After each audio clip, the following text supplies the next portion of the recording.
What's up, everybody? I am so excited because today I'm going to be checking out the opening and ending from Jojo Phantom Blood Season 1. I listened to Steel Ball Run last week. I know Jojo's Bizarre Adventure. I know, Vento d'Oro. I know these pieces. But I didn't really think about how much just starting to watch it was actually going to just be so freaking cool. For those of you that have been along on my anime journey, you know I just finished Neon Genesis Evangelion. I still have to watch the rebuilds of that over on patreon.com/MarcoMeepo. I've been watching anime and really enjoying myself, and definitely check that out if you want to support the channel or check out my reactions. But I think that Jojo is going to be the next level of that kind of obsession.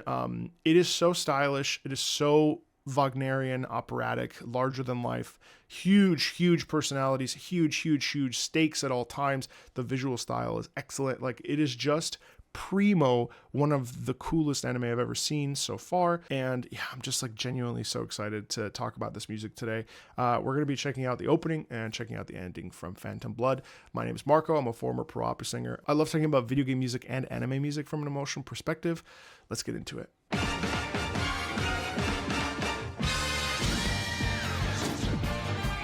So right off the bat, there's tension, right? And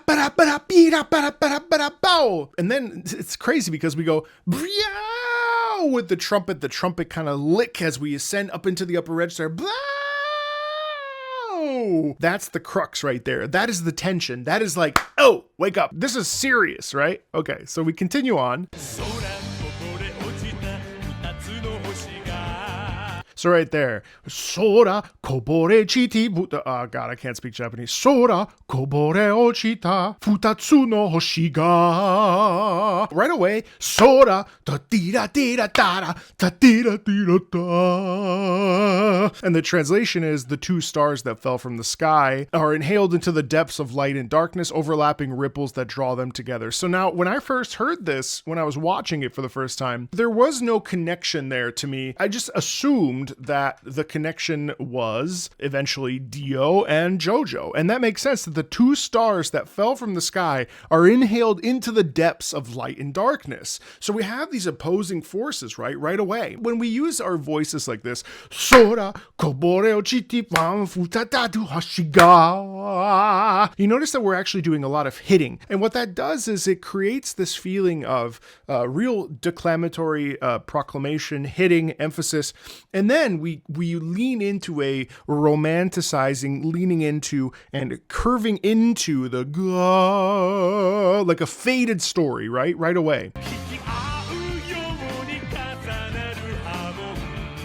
And then that's interesting too. Are inhaled into the depths of light and darkness, overlapping ripples draw them together, right? And then we have the scene where Dio is kissing her name, I can't remember. And then we pivot again. The sun's guidance for those who walk the path of pride, a sacrifice to those that seek the realization of their ambition. It really feels like we have the two opposing forces, and the way that the language is. Check this out. So I'm going to rewind a little bit.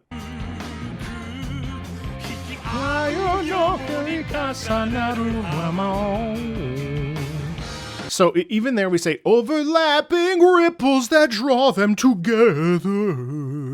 And what we're doing is we are the narrator. The singing here is like a Greek chorus. So it's actually telling us the story of the tragedy before it happens. And this is why when I was watching, and you can check out my full watch along of this, I'm going to be binging the whole season. I'm going to be watching it at a healthy pace. All of the episodes of Jojo, because I'm super obsessed. 1 through 3 are there now. After this, I'm going to be filming up to probably till 10, I don't know. But anyway, point is, in Greek tragedy, often there's like a choral element that, for instance, there's an opera called The Rape of Lucretia. In The Rape of Lucretia, we have the female chorus and the male chorus, which are made up of one person each. And they basically are singing to us and telling us the story of what's happening on the stage, right? And they're like an active participant, even though they're the narrator. And the Greek chorus has often been like a narrative device. And so in my watch through, I was saying that Jojo feels very Wagnerian because everything is quite big and large, and everything feels very extra, very emotional, very melodramatic even. But that melodramatic doesn't mean shallow or less than or fake or phony or put on. It just means everything is heightened, right? And what's another really interesting thing as a parallel to opera is that there's a type of opera style called verismo, and verismo is a style of opera that is all about emotion emotion, but the emotion is all dialed up to 200. You kind of like buy into it because it's absurd, or in this case, it's bizarre, right? Like there's an elevation of emotion that is extreme. Like the way that Dio, the subtext that often will go through Dio and Jojo's brains as they're talking to themselves, like, oh, I knew it was him, like that's all that Verismo subtext that we buy into because it elevates. So anyway, I find it interesting here.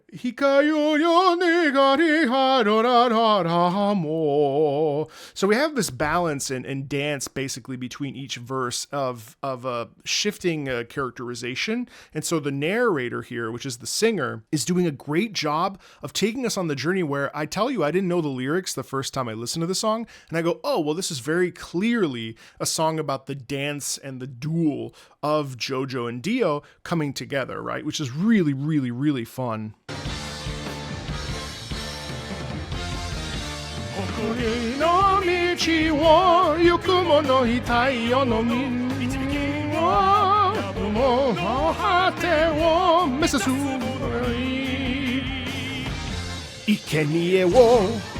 And that's really cool too because, God, I really love this song. Hokori no michi wo yukomono ni hitai on shimi wo. So that says the sun's guidance for those who walk the path of pride. So the sun is up in the sky, right?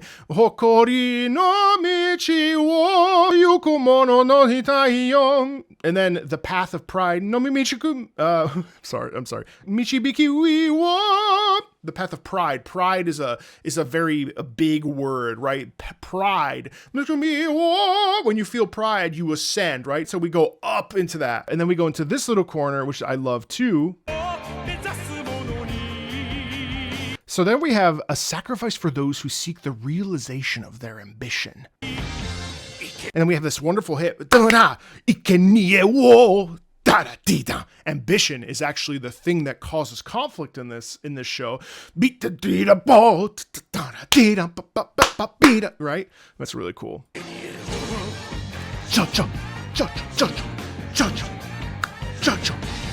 And then there too, and then of course we get that beautiful piano, which is like super dissonant and essentially like a cluster of notes, right? But I find it interesting how we say Jojo. Jojo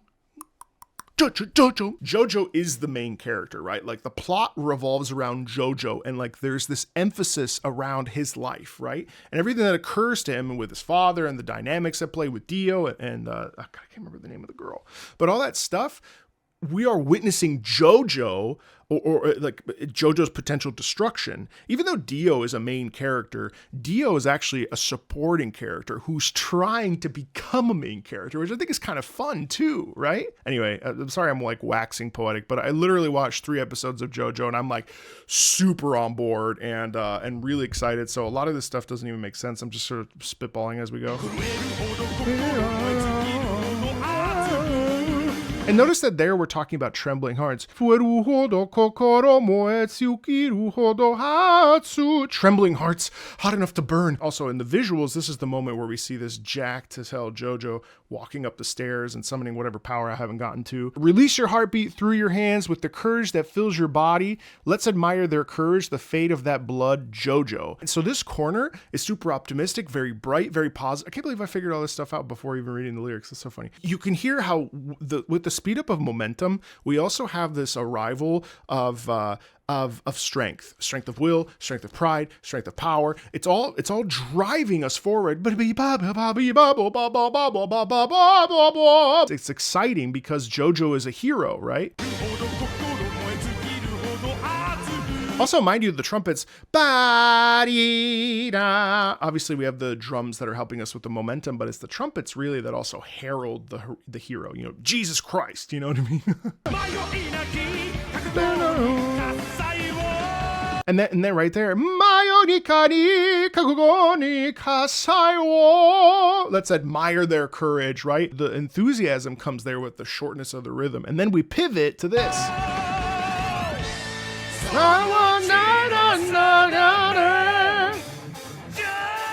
So, and then we encounter Dio in the trailer, or in the opening. Sono chino sadame, the fate of that blood. Jojo. right? So it's the fate of that blood, Jojo's blood, Jojo, right? And we have the visual cue of Dio being the enemy, the one who's stopping us in our tracks. You know what I mean?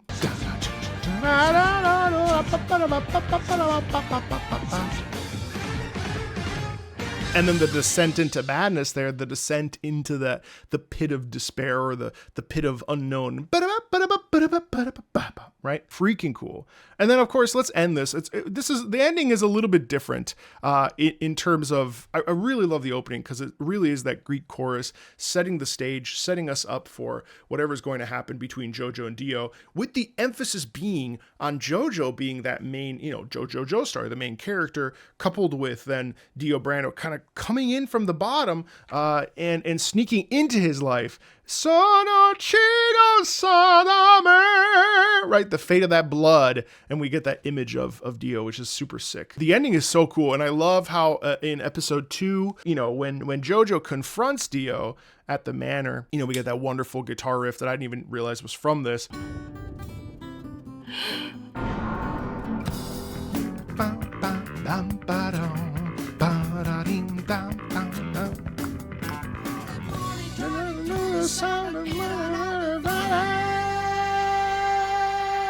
Yeah, so it's interesting because here actually, more so than the lyrics, which I think the lyrics are fine and they make sense more or less. But what I find really interesting about this whole theme is actually the bass. Now, the bass is amazing, right? Probably my favorite bass lick I've probably ever heard.